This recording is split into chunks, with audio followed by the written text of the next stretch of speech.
4 stories. A house where 8 people were axed in their sleep. A lighthouse where 3 men vanished without a trace. A man who fell into a crevasse and crawled out alone. And feet, human feet, washing up on beaches for years. Welcome to Unspoken Remains, where real horror has no off switch. Stay with me. All the way to the end. June 9th, 1912. Villisca, Iowa. A small, quiet town. The Moore family went to bed after attending a church event with their children. 2 visiting girls slept over. 8 people total. By morning, as all 8 were dead, killed in their beds, every single one struck with an axe. Every mirror in the house covered. Every window covered with clothing. A piece of bacon laid carefully on the floor. Whoever did this was not in a hurry. The youngest victim was 5 years old. The investigation lasted years. Multiple suspects were arrested. A traveling minister tried twice, acquitted both times. The axe was found washed in a basin of water inside the house.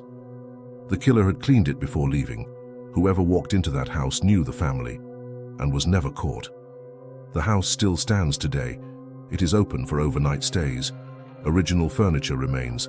The children's room, still containing the beds where they were found. Paranormal investigators report objects moving on their own. Children's voices in empty rooms.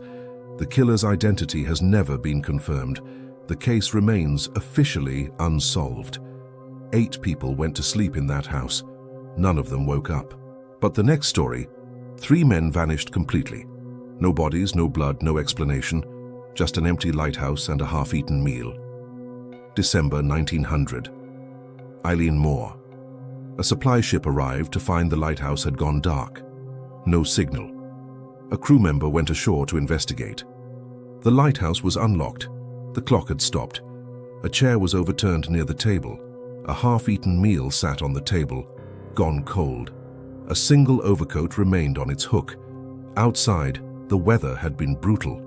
All 3 lighthouse keepers, gone. Not a trace. The logbook entries were disturbing. December 12th. Severe winds, Duckett in a state, MacArthur crying. Both men were experienced keepers. December 14th. 1 final entry. Storm ended, sea calm, God is over all. After that, nothing. The storm that terrified them was never recorded by any weather station. No storm occurred on those dates. The bodies were never found. The official investigation concluded they were swept out by a rogue wave. But the meal, the coat left behind, none of it fits. The lighthouse is now automated. No keeper has lived there since 1900. What took 3 men from a locked building has never been identified. 1985. Ciula Grande. Joe Simpson and Simon Yates had just made the first ascent.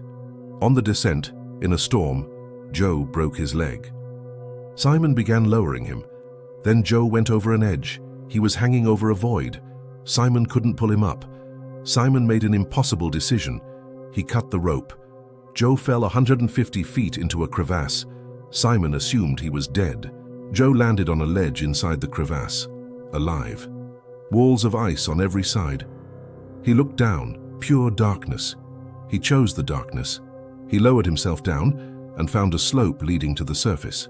He crawled out. He crawled 3 miles across a glacier in 4 days without food, nearly without water. Simon was hours from leaving forever. Joe reached base camp in the middle of the night, delirious. Simon heard him calling. He had crawled out of darkness and survived. August 2007, Jedediah Island. A child walking along a beach found a sneaker. Inside, still wearing a sock, was a human foot. By 2019, 21 human feet had been found. Across 12 years, always in running shoes, always just the foot. The official explanation, natural decomposition. Feet in buoyant shoes float to the surface. But why only that region? Some were never matched. The Salish Sea holds its secrets. Subscribe to Unspoken Remains for true stories that the world has never fully explained.